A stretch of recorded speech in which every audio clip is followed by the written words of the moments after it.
Montana Territory, 1882. The train hissed to a stop under a gray sky, steam curling around the platform like ghosts that did not want to leave.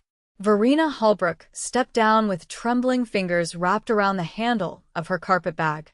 Her left cheek bore the pale, twisted trail of a burn that reached from just below her eye to the edge of her jaw. She kept her head low, the brim of her hat tilted to hide as much of it as she could. The station in Dry Creek was small, just a single bench, a cracked water barrel, and a cluster of men watching her like they had been promised something else entirely. One of them, a man with a wide belt and a thick mustache, read from a folded letter. "You Verena Halbrook? Came from Ohio." She nodded, voice caught in her throat. He looked her over, lips pressing into a line. "Letter said you were 22. Said you were healthy. No mention of that." Verena grips Herbeidsheitzer. "It happened after I was already on the train. There was a fire in the sleeping car near Omaha." He frowned. "Well, I paid for a wife. I do not reckon I paid to nurse a woman looking like she just came from the war." She said nothing. The man spat near her boots and turned. "Find your own way. I am going home empty." He climbed into the wagon and rode off, dust rising behind him. The other men scattered like they had not seen a thing. All but one. He stood across the platform, tall and lean, with a worn hat in his hands. His shirt was clean but mended, and his boots looked like they had seen more trail than floorboard. His eyes were a steady blue, the kind that did not flinch. "You all right?" he asked. Verena hesitated. "I suppose I am now." He stepped closer, slow, like approaching a skittish horse. "Name is Kerrigan Dade. I saw what happened. That was mean, and I do not believe in mean." She looked down. Her throat burned. "I was promised a future. I came all this way." "You still can have one," he said. "You just need a place to rest until you figure out what comes next." Verena tilted her head, trying to understand him. "Why would you help me?" Kerrigan shrugged. "Because I got a spare room, and my boy could use the company." That made her blink. "You have a child?" He nodded. "Henry. He is 8. His mama passed 3 winters ago." Verena's fingers twitched against her bag. "I do not want to be a burden." "You would not be," he said. "But I will not lie. Folks in town talk, and not always kind. You come with me, you might hear whispers." "I have heard worse," Verena said quietly. He paused, then held his hand out. "Come on, Miss Halbrook." She took it. The ride to Kerrigan's homestead was long and quiet. Snow still clung to the corners of the trees. His wagon moved slow over the muddy road, and Verena sat stiffly beside him, her hands folded tight in her lap. When they reached the house, a wide log cabin with a smoke trail curling from the chimney, a boy ran out the front door. He had wild brown curls and a pair of buckskin boots that looked too big for his feet. "Papa, you're back." "Who is that?" "This is Miss Halbrook," Kerrigan said, lifting Verena's bag. "She will be staying with us for a little while." Henry stared at her scar, open curiosity in his eyes. But then he smiled. "Do you like flapjacks? I made some this morning. Papa says they were not burned." Verena blinked and gave him a small smile. "I do like flapjacks." "Well, come on in then," Henry said, already hurrying back to the cabin. Kerrigan looked at Verena. "He is a good boy. He will not stare long." "I do not mind stares," she said. "I mind silence." Inside, the cabin smelled of pine and warm bread. The floors were swept, the hearth crackling with a steady fire. A woven quilt hung on the wall, and a carved wooden horse sat on the shelf beside a Bible. "You can have Ma's old room," Henry said, pointing down the hall. She had flowers on the wallpaper. Papa never took them down. Verena looked to Kerrigan. He nodded. "If you are comfortable, that is." "I am." That night, she sat at the table while Henry chattered about school and Kerrigan quietly passed her the butter when her fingers hesitated too long over the plate. He never looked at her scar. Not once. Later, after Henry had gone to bed, Verena stood by the fire, her hands wrapped around a tin cup of tea. "I do not know what to do now," she admitted. "Everything I planned is gone." Kerrigan leaned against the wall, arms crossed. "Then maybe it is time to plan something new." She looked up at him. "Why are you being kind?" He met her eyes. "Because life already gave you enough hard. I do not want to add to it." Verena's throat tightened. No one had said that to her before. Not even her own family after the fire. She turned back to the fire, but her heart felt a little warmer. The next morning, she helped Henry with his boots, and when he looked up at her and smiled, she surprised herself by smiling back. By the end of the week, she had patched the curtain in the kitchen, mended one of Kerrigan's shirts, and taught Henry how to braid rope without tangling it.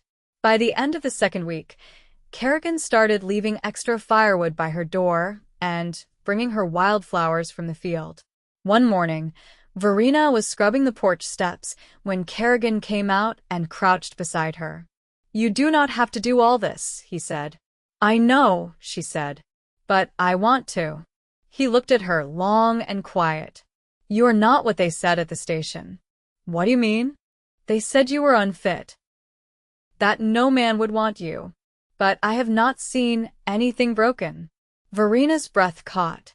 She looked away. He reached over, slow, and touched her hand. "I see a woman worth knowing." Her voice shook. "And I see a man I did not expect." Henry burst out of the cabin just then, chasing after a chicken, and the moment broke like a twig underfoot. But Verena held onto Kerrigan's words like a promise. And for the first time in a long while, she hoped. The spring thaw came slow that year, leaving the earth soft underfoot and the creek behind the Dade cabin full to its edges. Verena found herself waking earlier, drawn to the quiet hum of chores and the small rhythm of usefulness. The air smelled of damp pine and hearth smoke, and the woodpile never stayed full for long. One morning, while Henry was at the schoolhouse and Kerrigan was tending fence posts along the southern edge of the property, Verena brought out a basket and went to the slope where the snowberries grew. She moved steady, the hem of her skirt brushing over new grass, eyes sharp for shoots that meant the soil was warming. She gathered a handful of sprouting herbs near the base of a cottonwood, careful not to pull the roots. She hadn't told Kerrigan, but her mother had taught her which plants soothed what feverfew for headaches, goldenrod for wounds. She hadn't touched that knowledge in years, not since it had become easier to forget than to remember. But the land here called it back, quiet as breath. By midday, clouds had rolled in low. She returned to the cabin and found Kerrigan at the table repairing a harness strap, his hands stained with oil, a line of sweat at his throat. "You went foraging," he said, glancing at the basket in her arms. "There's a patch of sweetroot near the ridge," she said, setting it down near the hearth. "I thought I'd steep some for tea." He nodded, then leaned back. "I'd forgotten how that smelled. My ma used to use it for winter cough." Verena looked at him, surprised. "You remember that?" "I remember most things that made her hands gentler." She sat across from him. "You don't speak of her often." "Not because I don't think of her." He adjusted the leather in his lap. "Just never had someone nearby who might care to hear." Verena folded her hands. "Tell me something about her." Kerrigan paused, then said, "She used to hum while she kneaded bread. Same tune, every time. I never knew the words, but I still hear it sometimes when the oven's warm." Verena smiled faintly. "My mother sang while she shelled peas. Off-key, but determined." "She teach you your herb craft?" "She did," Verena said, voice soft. "Back when I thought I'd marry a man who raised bees and needed someone to keep his garden." Kerrigan set the harness aside. "What happened to him?" "Nothing," she answered. "He just never existed." There was no pity in his face, only a stillness that softened the room. Rain began to tap against the roof light at first, then steadier. "You've made this place feel different, Verena," he said suddenly. "Like it's not only waiting for something to end." She turned her head slightly, unsure if she'd heard right. "I only cook and mend." You listen, he said. His eyes didn't move from hers. "And you see what needs doing without being told. That's not small." The silence held between them, not heavy, just full. Then the door creaked open and Henry burst in, damp curls stuck to his forehead. "There's a snapping turtle in the puddle by the barn," he shouted. "It's got a claw like a hook." Kerrigan stood, already reaching for his coat. "Let's see if we can guide it back to the creek." Verena followed with a shawl. Henry grinned at her. "You coming too?" "I wouldn't miss it." Outside, the three of them circled the muddy puddle where the turtle had planted itself like a stubborn stone. Kerrigan guided Henry with a long stick, patient and firm. Verena knelt nearby, coaxing it gently toward the water's edge. When at last it slid into the runoff and vanished among the reeds, Henry whooped and Kerrigan clapped him on the back. They returned to the cabin soaked and laughing, the kind of laughter that loosened something in Verena's chest she hadn't known was knotted. That evening, Kerrigan pulled a bundle from a drawer and handed it to her. It was a length of fabric wool, dark green with a faint floral weave. "I found this in town last week," he said. "Thought maybe you could use it." Verena touched it cautiously. "What for?" "Whatever you like," he said. "Curtains, a shawl, or something new to wear."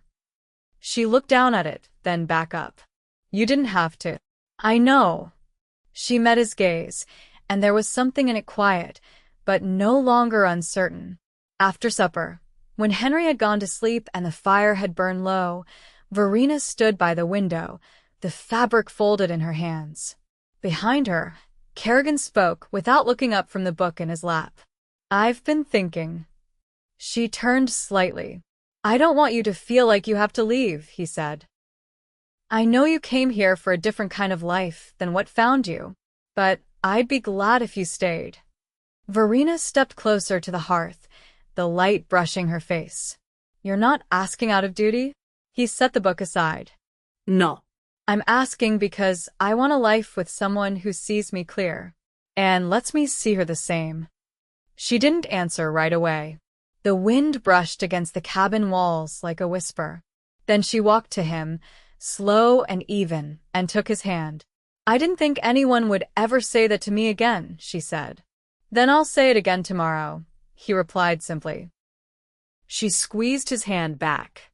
And in the hush of the room, with the storm moving on, Verena knew she was no longer waiting for something to begin. It already had. The calves had started dropping by late April.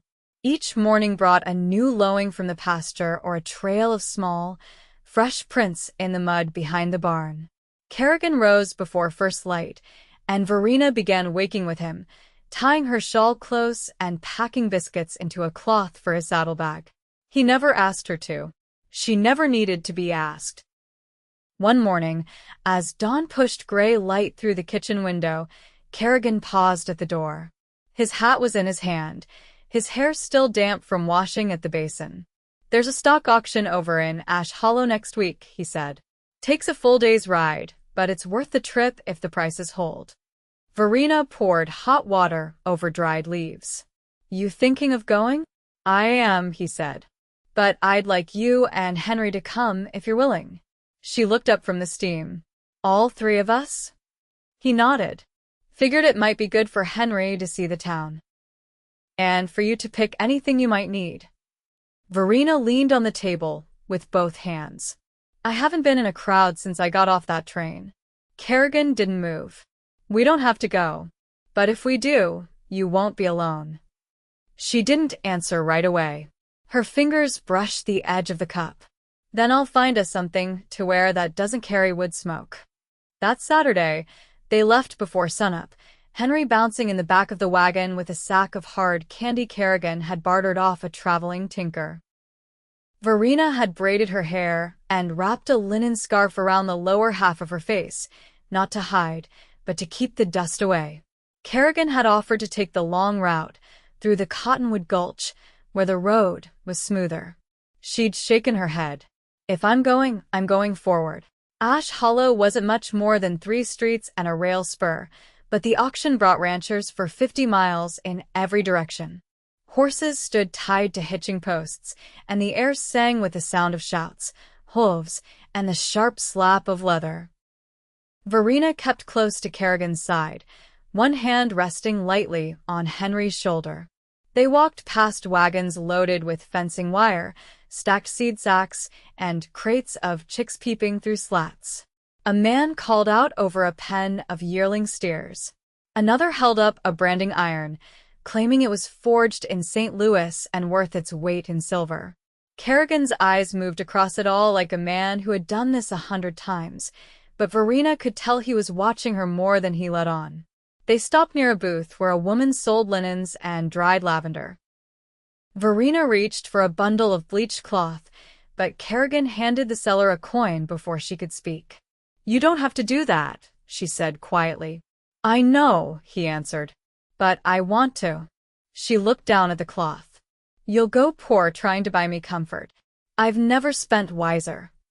They found a quiet place near the edge of town to eat, under a wind-bent elm. Henry pulled out his candy and offered her the last piece. She took it, even though she didn't care for sweets, and let it melt slow on her tongue while she watched Kerrigan stretch his legs, arms crossed behind his head, eyes half-lidded in the sun. "You look more at ease here than I thought you would," he said. "Not many folks look twice. They're more interested in cattle than people." She reached down and plucked a blade of grass, twisting it between her fingers. "Part of me expected someone to ask what happened to my face. Or worse. No one asked because no one saw anything worth asking about." She turned to him. "Then you're rare. I know what it means to carry something you didn't choose." They didn't speak after that, not for a long while. Henry fell asleep with his head in Verena's lap, and Kerrigan didn't wake him when it was time to leave. The sun was low when they rode back, the wagon creaking beneath them. Verena leaned back against the bench, her fingers dusted with flour from the paper sack she held. She kept glancing sideways at Kerrigan's hands, how they guided the reins, how they rested easy when the road smoothed. "You've been quiet," he said. "I'm thinking. About." She hesitated. "Then, whether you meant what you said. About wanting a life with me." Kerrigan didn't answer right away.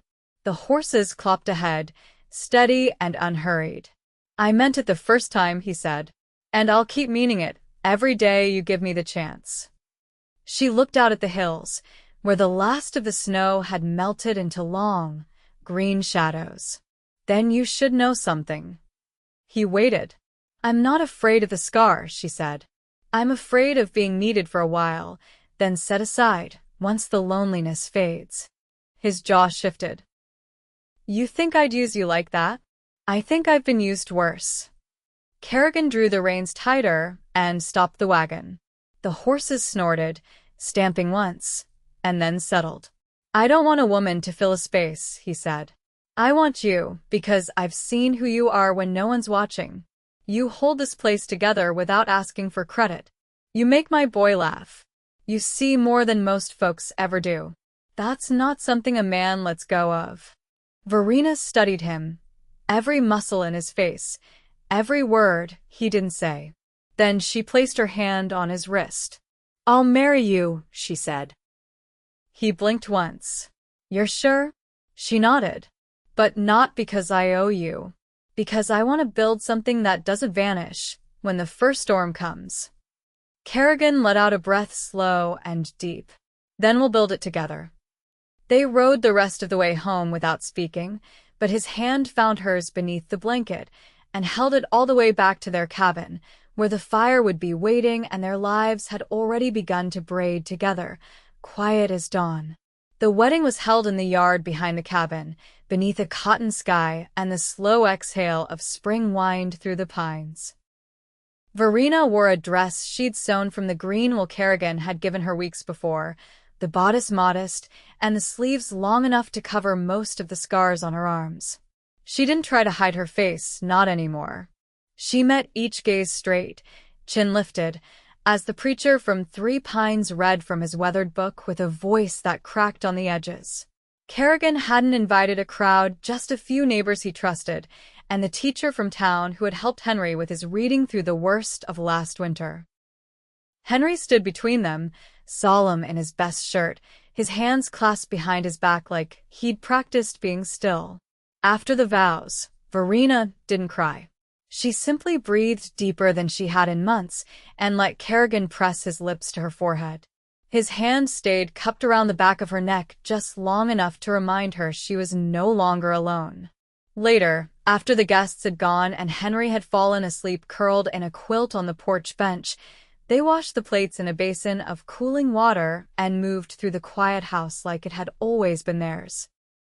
Kerrigan handed her a towel. "Did the day feel right to you?"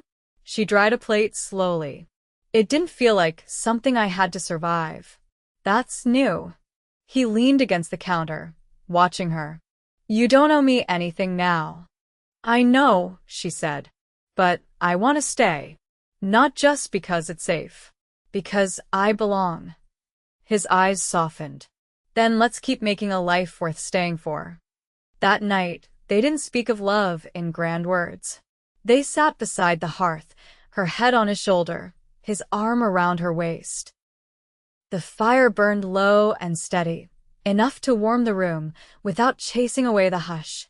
When he kissed her, it was unhurried, like he was learning her with each breath. Weeks passed, then a month. The land greened, the hens began laying again, and Verena planted a line of herbs behind the cabin, near where the soil held morning moisture. Henry helped her dig, asking questions about which plants helped fevers and which ones didn't taste too bitter in tea. One afternoon, Kerrigan returned from delivering fence posts to a neighbor and found her kneeling by the garden, sleeves rolled, fingers in the dirt. "Was that the last load?" she asked, brushing her hands on her apron.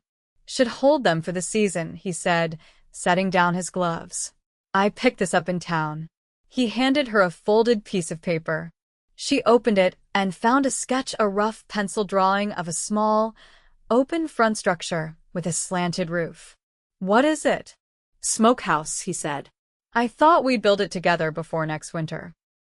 Save more of what we raise." She traced the lines with her thumb. "You want me to help? There's no part of this place you're not part of." She looked up at him then, the paper fluttering in her lap. "You keep naming the future like it's certain." "I don't need it to be certain," he said. "Just real. And shared." He reached down, helping her to her feet. She didn't let go of his hand. That Sunday, they rode to the river with Henry between them, packed a small basket, and let the horses graze by the bend where the water ran clear over flat stones. Henry stripped to his knees and tried catching minnows in a tin cup.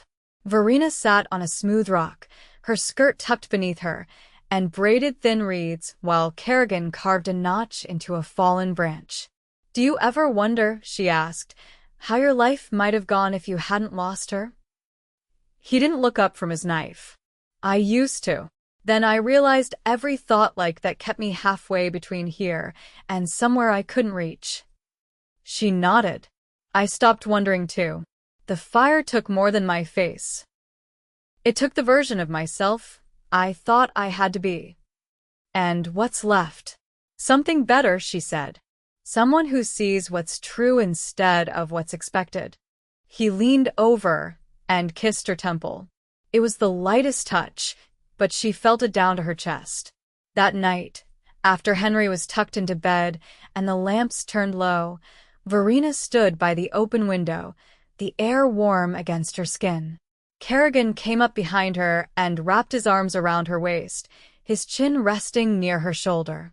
"You've changed this home," he murmured. "No," she whispered. "You just made room in it." They stood like that until the moon rose high, casting silver over the fields. And in the hush of that room, with nothing pressing against them but the breath of the night wind, Verena knew that whatever came, drought, storm, or silence, she'd chosen right. Not out of desperation, not from fear, but because she'd found the one man who hadn't tried to fix her, only hold her steady while she became whole. By early June, the smokehouse was half built, its cedar frame rising square behind the barn.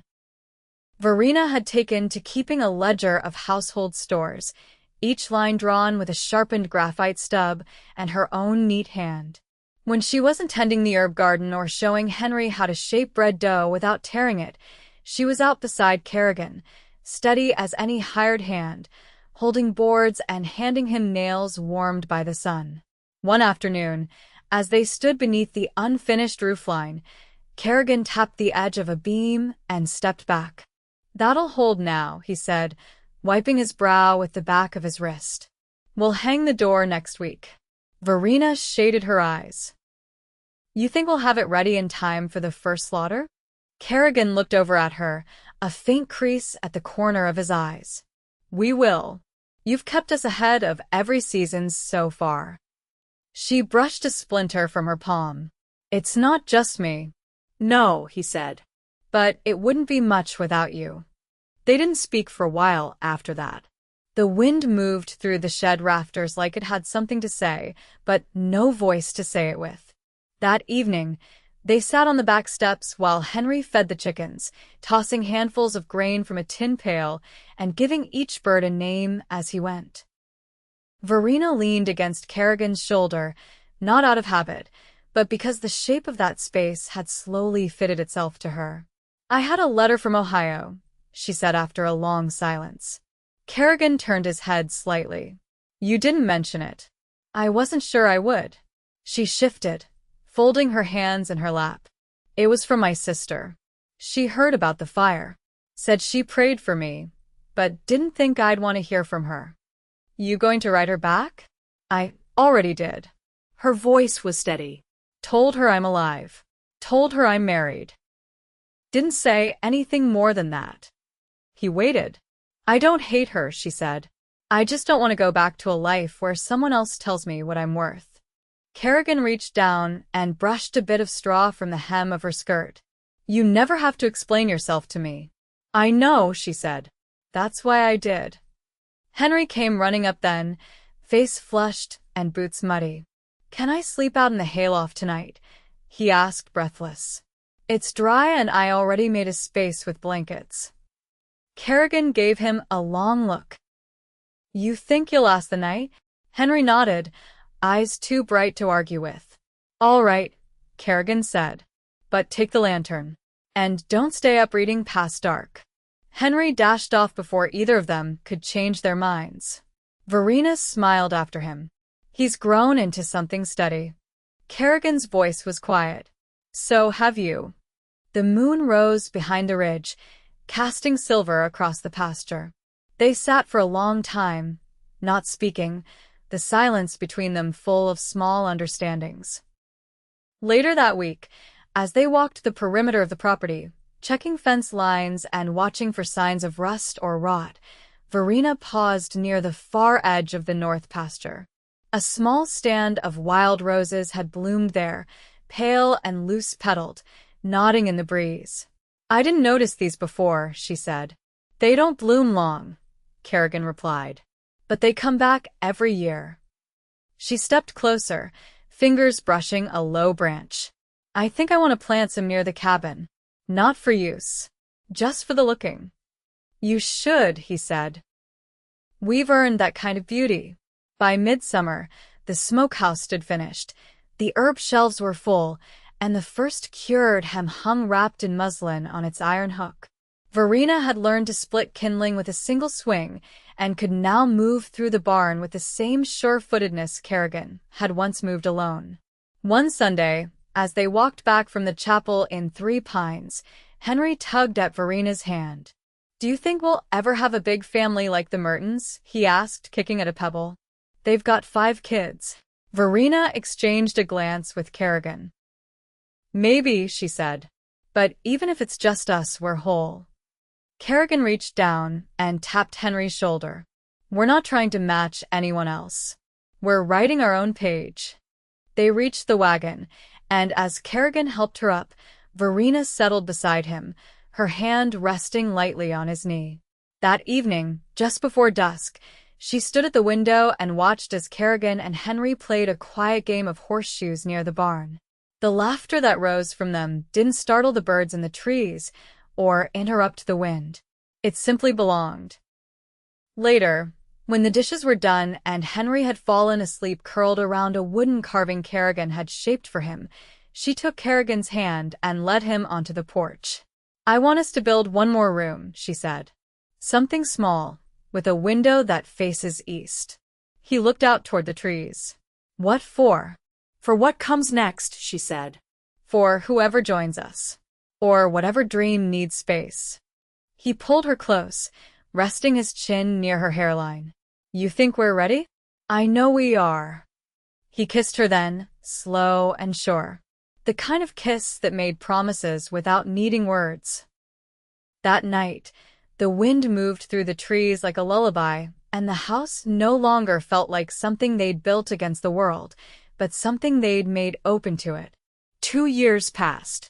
They added the room, just as Verena said, with a single rocking chair and a woven rug Henry helped make at school. A girl was born in the spring after the last snow melted, and they named her Clara, after Kerrigan's mother, whose bread songs Verena had never heard but now hummed herself in the kitchen. Henry was 10 that year, tall and sure-footed, and he read aloud to Clara each night from a frayed storybook until her breathing slowed. The roses by the cabin bloomed in early May, just as Verena had hoped. She trimmed them carefully, never too much, always leaving enough for the bees.